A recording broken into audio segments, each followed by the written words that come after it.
సరే, ఇవాళ మంత్రాన్ని రాసుకోండి.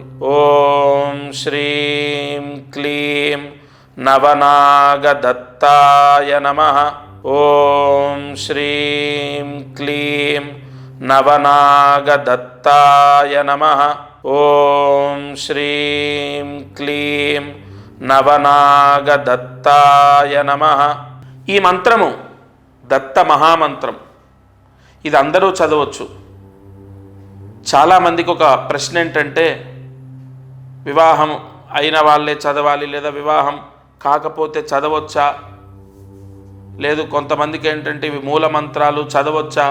ఇవి మూలమంత్రాలు కాదు, ఇది నామమంత్రం. ఖచ్చితంగా ప్రతి ఒక్కరూ చదవచ్చు. తలస్నానం చేస్తేనే చదవాలా?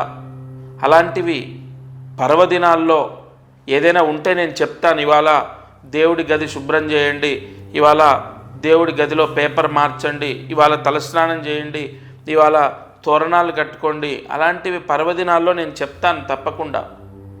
మీ ఇష్టం వచ్చినప్పుడు దేవుడి గది శుభ్రం చేసినా, మీ ఇష్టం వచ్చినప్పుడు చేసినా దాని యొక్క ఫలితము కన్నా దోషం ఎక్కువగా ఉంటుంది.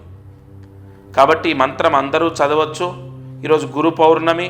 ఈ మంత్రం 11 సార్లు రాసి 108 మార్లు జపిస్తే చాలా చాలా మంచిది. ఆ ఇంటికి చాలా మంచి జరుగుతుంది. ఆ ఇంట్లో వాళ్లకు పరిపూర్ణ దత్తానుగ్రహం ఉంటుంది.